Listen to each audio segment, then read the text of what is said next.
ये ट्रेन इन्हें रात को बठिंडा पहुंचाती, जहां से फिर तूफान मेल एक्सप्रेस इन्हें दिल्ली ले जाती। सलीम अगर चाहता तो दिल्ली तक का सफर इनके साथ ही तय कर सकता था, लेकिन यहाँ अभी उसे कुछ इंतजामात करने थे और अपने दरीना दोस्त पुरोहित कांशी राम से मुलाकात के बगैर वो आगे नहीं जा सकता था। उसने जो कहानी सुदर्शना के घर वालों को सुनाई थी, उसे हकीकत का रूप देने के लिए जरूरी था कि वो इंक्वायरी की सूरत में मुकम्मल बंदोबस्त करके आगे जाए। उन्हें अमूमन जो कवर स्टोरी दी जाती थी उसके मुताबिक हालात और वाकयात भी पैदा किए जाते थे, ताकि काउंटर चेक पर एजेंट के खिलाफ कोई शक न पैदा हो जाए। दोपहर का खाना उन्होंने गंगानगर में खाया। उसका बिल भी बड़ी फुर्ती से सुदर्शना ने अदा कर दिया था, लेकिन टिकट उसने खुद खरीदे थे, क्योंकि ऐसा करना उसके लिए नागुज़ीर था।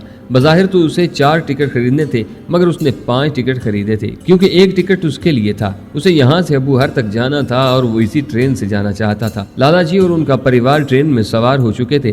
खिड़की की तरफ सुदर्शना बैठी थी और वो खिड़की से लगा उससे बातें कर रहा था। सुदर्शना कुछ उदास सी दिखाई दे रही थी। शायद वो सलीम की तवक्कात से बढ़कर जज्बाती हो गई थी। खुद इसका भी यही आलम था, लेकिन उसके लिए फिल वक्त अपने मिशन से ज्यादा मुकद्दस और कोई फरीजा नहीं था। एक इंसान होने के नाते वो किसी भी बशर की कमजोरी से मिबरा नहीं था, लेकिन उसने अपने जज्बात को अपने फ़राइज़ पर कभी गालिब आने नहीं दिया था।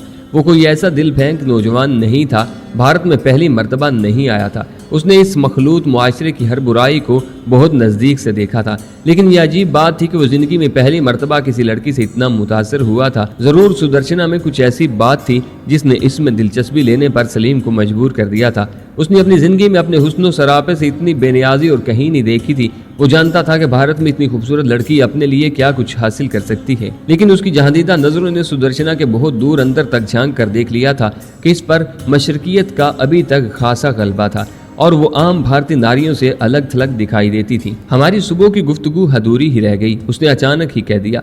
राजकुमार जी, कभी कभी बज़ाहिर अधूरी बात भी बहुत मुकम्मल बात हो जाती है। मुमकिन है वो गुफ्तगू आपके नज़दीक अधूरी ही रही हो, लेकिन मेरे नज़दीक मुकम्मल थी। सुदर्शना ने बड़े इत्मीनान और एतमाद से कहा। फिर भी न जाने क्यों जी चाहता है आपसे बातें करता रहूं। सलीम के मुंह से बेख्तियार निकला। वादा कीजिए आप अपनी गुफ्तगू मुकम्मल करने के लिए दिल्ली जल्दी आएंगे। अचानक ही सुदर्शना ने अपना हाथ उसकी तरफ बढ़ा दिया। वादा। सलीम ने उसका हाथ गर्मजोशी और धड़कते दिल से दबाया। सुदर्शना ने उसके हाथ में उसके दिल की धड़कन को महसूस कर लिया था। गाड़ी ने रवानगी का विसल दिया और वो सबको नमस्ते कहकर पीछे हट गया। प्लेटफार्म पर खासी भीड़ थी, लेकिन जब तक वो दिखाई देता रहा सुदर्शना उसकी तरफ हाथ हिलाती रही। जैसे ही वो नजरों से ओझल हुई, बर्क रफ्तारी से सलीम ट्रेन की तरफ लपका और दूसरे हिले में वो रफ्तार पकड़ती ट्रेन के एक डब्बे तक रसाई हासिल कर चुका था। ऐन उन लम्हात में जब कैप्टन अश्विनी कुमार और उसके साथी आखिरी दाव लगाने के लिए गंगानगर के रेलवे स्टेशन की तरफ आ रहे थे, वो पैसेंजर ट्रेन के एक डब्बे में बैठा अबूहर की तरफ आज़मे सफर था। एतवार का दिन कांता प्रसाद को कभी भी पसंद नहीं आया था। इस रोज वो लोग भी मंदिर में चले आते थे जो पूरा हफ्ता मंदिर के नजदीक से गुजरना भी पसंद नहीं करते थे। कांता प्रसाद ये जरूर चाहता था कि मंदिर में रौनक लगी रहे। यही तो एक सूरत थी जिससे उसका जाहिरी धंधा चलता रहता था। लेकिन एतवार को उसे सुबह के बाद जब शाम को भी रात गए देर तक मंदिर में आने वालों से निपटना पड़ता तो वो चिढ़ जाता था। उसकी हमेशा ये ख्वाहिश रही थी कि शाम के बाद से अगली सुबह तक कोई उसके कारोबार हयात में मुखल न हो। एक तो उसे उठना ही सुबह बहुत जल्दी होता था, क्योंकि वो इस मंदिर का पुरोहित था। एतवार को जब वो रात देर गए सोता और सुबह उठता तो सबसे पहले देवी माँ और उसके पुजारियों की शान में लंबा कसीदा अलापता, जिसके बाद ही वो मंदिर में आया करता था। कांता प्रसाद को ये पुरोहिती अपने बाप से और उसके बाप को अपने बाप से विरासत में मिली थी। अब तो वो इसका एक तरह से मालिक बनकर रह गया था। इसका दादा कैसा आदमी था इसका इल्म उसे नहीं था, क्योंकि कांता प्रसाद की पैदाइश से पहले ही वो मर गया था। लेकिन उसका बाप खुदा की पनाह, वो तो यमराज था, यमराज। कांता प्रसाद ने जब शऊर की आंख खोली तो उसे ऐशो निशात में डूबे पाया। उसकी माँ को दिन में एक आध मर्तबा किसी न किसी बहाने मारना उसके बाप का वतीरा बन चुका था। हर दूसरे तीसरे महीने वो अपनी दाश्ता बदल लिया करता था। जिन राजपूतों का ये खानदानी मंदिर था वो बिगड़े हुए रईस ज़ादे थे। अपने इलाके की बहू बेटियों को वो अपनी विरासत ख्याल करते थे। इनके लिए अपने किसी मुजारे या नौकर की बहन बीवी या बेटी की आबरूरेजी मामूल की बात थी। ये बड़े ताकतवर और सियासी असर रसूख के मालिक राजपूत थे।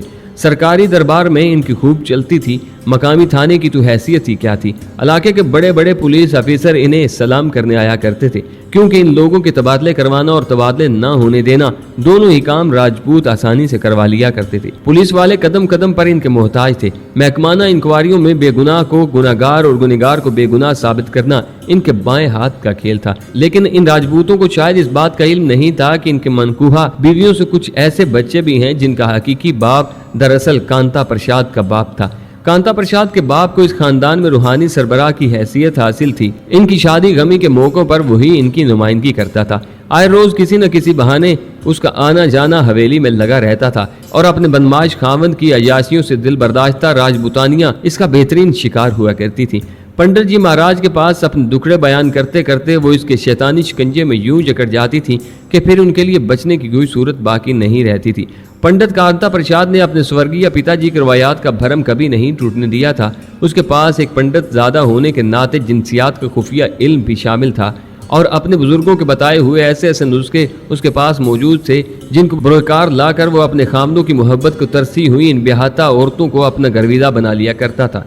मोहब्बत की मुतलाशी कोई भी औरत एक मर्तबा अगर उसकी मोहब्बत में आ जाती तो बार बार आने की ख्वाहिश करती थी। वो शैतान था, लेकिन पंडित के लबादे में छुपे इस शैतान को यहाँ के मकीन आज भी देवता के समान जानते थे। इस मंदिर की तामीर को 100 साल होने को आए थे और 100 साल से ही कांता प्रसाद का खानदान नस्ल दर नस्ल यहाँ का पुरोहित चला आ रहा था। रात के करीबन 11 बज रहे थे जब वो भक्तों से निपट कर अपने कमरे में आराम करने आया था। गुज़िश्ता हफ्ते ही उसकी हल्का अरादत में शीला कुमारी दाखिल हुई थी, जिसका आवारा मिजाज खावन जिसने गुज़िश्ता 3 साल में बमुश्किल 3 रातें उसके साथ गुजारी थी, उसे औलाद न होने पर तलाक की धमकियां देता था और वो औलाद जनने के लिए पंडित कांता प्रसाद के पास आई थी। कांता प्रसाद ने हस्बे मामूल पहले तो उसे अनाप शनाप किस्म के चाप बताए, फिर एक रोज उसकी एक खलीफा जिसे सेक्रेटरी की हैसियत भी हासिल थी ने शीला देवी से साफ साफ कह दिया कि अगर उसे अपनी बेहाता जिंदगी अजीज है तो वो पंडित जी महाराज के साथ कुछ रातें गुजारे, जिसके बाद कम अज कम औलाद के मसले से बेनियाज हो जाएगी, वरना इसका अयाश कामद इस बहाने उसे तलाक दे देगा। दूसरी सूरत में कम अज कम इसके पास गालियां देने का ये जवाब तो बाकी नहीं रहेगा। शीला देवी ने उसकी तजवीज मानने में 1 मिनट की देर नहीं लगाई थी, लेकिन पंडित जी की सेक्रेटरी ने मंसूबे के मुताबिक अब पंडित जी को भी राजी करना था, जिसकी कीमत उसने शीला देवी से सोने की 2 चूड़ियों की शक्ल में वसूल की थी, जबकि पंडित जिससे अपनी आबरूरेजी के लिए उसे उनके चरणों में अपनी हैसियत के मुताबिक नजर रखनी थी, अलग दक्षिणा वसूल करनी थी। आज कांता प्रसाद अपनी नई दाश्ता शीला देवी के साथ रात गुजारने जा रहा था। यही वजह थी कि उसे आज मंदिर में देर तक रहने वाले भक्त बहुत बुरे लग रहे थे। शीला देवी बहुत पहले से उसके कमरे में पहुंचा दी गई थी और पंडित जी के तमाम सेवादारों को सख्ती से हुक्म दिया गया था कि उनकी भक्ति इबादत को भंग खत्म न किया जाए और किसी को भी सुबह होने से पहले उनके कमरे के नजदीक न भटकने दिया जाए, क्योंकि पंडित जी आज सोसी वाचन कर रहे हैं और इस जाब में किसी की मुदाखलत बर्दाश्त नहीं कर पाएंगे। अगर किसी ने उनकी भक्ति भंग करने की कोशिश की तो देवी माँ का शराब उस पर पड़ जाएगा। सेवादार मुस्तैदी से अपनी ड्यूटी अंजाम दे रहे थे और पंडित जी महाराज बेचारी औलाद की मुतलाशी अपनी सेवक बांदी के साथ रंग रलियां मनाने में मसरूफ थे, जब अचानक किसी ने कमरे का दरवाजा खटखटाया। आज मुद्दत के बाद पंडित जी को अपनी हवस पूरी करने के लिए ऐसा शानदार जिस्म मुयस्सर आया था, उस दस्तक ने इनका भेजा गर्म कर दिया। उनका जी चाहा कि दरवाजा खटखटाने वाले की बोटियां नोच ले। इस इरादे से उठकर उन्होंने इंतहाई तैश के आलम में गालियां बकते हुए उठकर दरवाजा खोला था, जबकि शीला देवी अपने कपड़े संभालती उनके इशारे पर मुल्हिका कमरे में बंद हो गई थी, जो ऐसे ही खतरनाक मौके के लिए पंडित जी के स्वर्गीय पिताजी ने तामीर करवाया हुआ था। इस कमरे में बड़े खूबसूरत सोने के जेवरात से लदी फदी देवी रखी हुई थी, जहाँ पुजारी रात भर बैठकर राम राम किया करते थे और बड़े ही किस्मत वालों को यहाँ की पूजा की इजाजत दी जाती थी। कांता प्रसाद ने गालियां बकते हुए दरवाजा खोल दिया, लेकिन जैसे ही उसकी नजर नौवारद पर पड़ी उसकी जुबान गंग हो गई। अरे राजकुमार जी, आप, बड़ी मुश्किल से उसने खुद को नॉर्मल करते हुए कहा।